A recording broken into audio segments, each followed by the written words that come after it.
Hi, this is Walt Mossberg, personal technology columnist from the Wall Street Journal, and this week I wrote my annual spring laptop buyer's guide.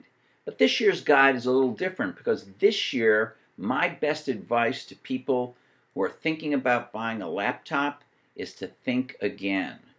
This spring season is a particularly bad time to buy a new laptop, whether it's a Windows laptop or a Mac laptop, because there are some major changes in laptops coming in the summer and especially the fall that make it worth your while to hold on and not buy a new one unless your laptop is absolutely on its last legs and you have no choice.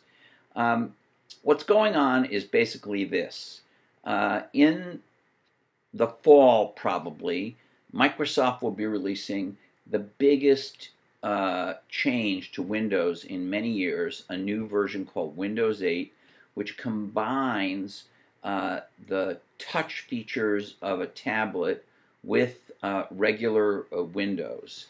Now, laptops, Windows 7 laptops you might buy in the store now probably will be upgradable to Windows 8 in most cases, but PC makers are creating a new type of laptop, many of them, to go along with Windows 8, and those are not in the stores now.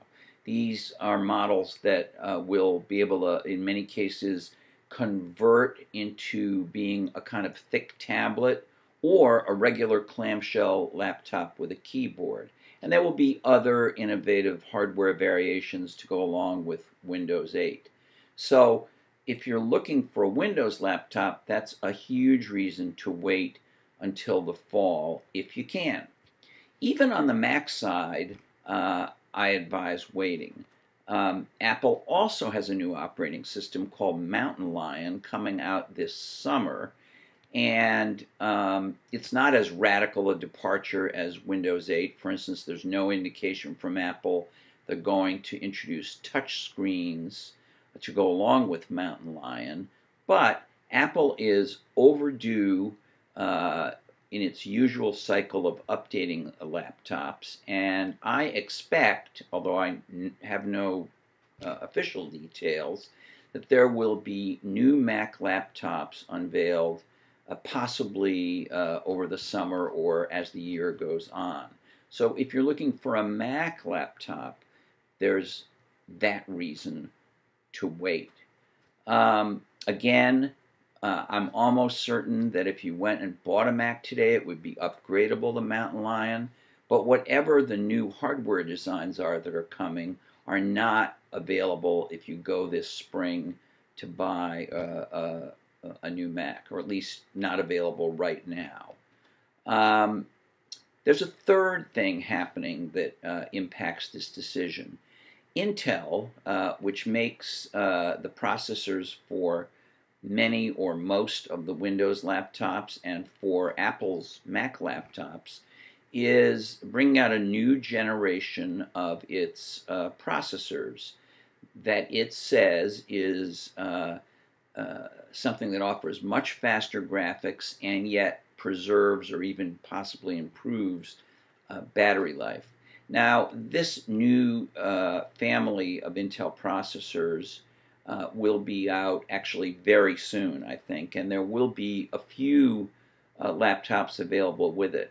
But the bulk of consumer laptops that use these new Intel processors won't start appearing until probably June and will roll out over the summer, I think. So, again, even if you didn't care about the new operating systems or really different new hardware designs, if you buy a laptop right now, you may find that fairly similar looking laptops, but with faster processors, will be out in a matter of months. So my buyer's guide for this spring has basically one key message, which is if you can, wait.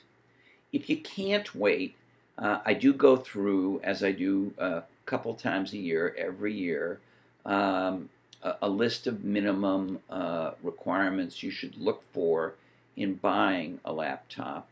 Um, there's not enough time in this video to go through every detail. You can find all of the specs in my column in the print Wall Street Journal and on WSJ.com and allthingsd.com.